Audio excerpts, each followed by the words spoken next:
বাড়িতে খুব সহজে তৈরি করে ফেলতে পারবেন মজাদার হালিম। আমি একটা হালিম মিক্স কিনেছি, তার ভিতর কিন্তু 2টা প্যাকেট থাকে, একটার ভিতরে মশলা আর একটার ভিতরে ডালের মিশ্রণটা। ডালের মিশ্রণটা ফুটন্ত গরম পানি দিয়ে আমি কিছু সময়ের জন্য ভিজিয়ে রাখবো। মশলাটা আলাদা একটা বাটিতে ঢেলে রাখবো। এবার কিছু পরিমাণ মাংস নিয়েছি, এর মধ্যে কিছুটা পেঁয়াজ কুচি, লবণ, আদা বাটা, রসুন বাটা, জিরে বাটা অল্প পরিমাণ করে দেব, একটু হলুদের গুঁড়া, মরিচের গুঁড়া আর একটু তেল দেব।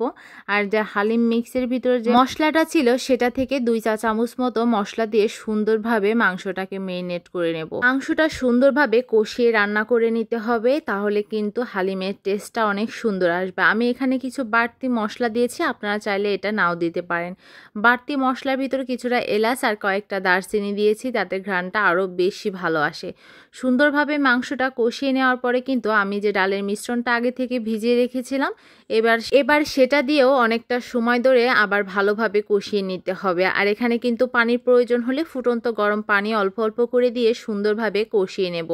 আর ফুল রান্নাতে কিন্তু আমি এখানে ফুটন্ত গরম পানি ব্যবহার করব, এখানে কোনো নর্মাল পানি ব্যবহার করব না।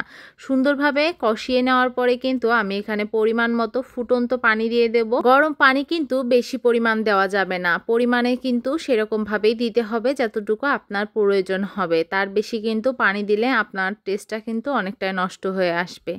এরপরে কিন্তু বলক চলে আসলে আমি এখানে বাকি মশলাটুকু সবটুকু দিয়ে দেব, দিয়ে ভালো করে নেড়ে এবার বাগার দেব। আমরা অবশ্যই বাগারই বলি, আপনারা কে কী বলেন অবশ্যই কমেন্ট বক্সে জানাবেন।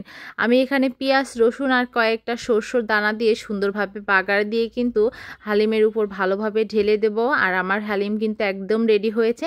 আপনাদের কার কার কাছে কেমন লাগলো অবশ্যই কিন্তু কমেন্ট বক্সে কমেন্ট করে জানাবেন। বাড়িতেই যদি এত সুন্দর করে হালিম রান্না করা যায় তাহলে আর রেস্টুরেন্টে যাওয়ার কোনো প্রয়োজন নেই। এখানে একটু শসা কুচি, কাঁচামরিচ কুচি আর ধনিয়া পাতাটা ছিল না, অবশ্যই দেওয়ার চেষ্টা করবেন, তাহলে কিন্তু হালিমটা খেতে অনেকটা সুন্দর লাগে। অনেকে কিন্তু এখানে আদাও ব্যবহার করতে পারেন।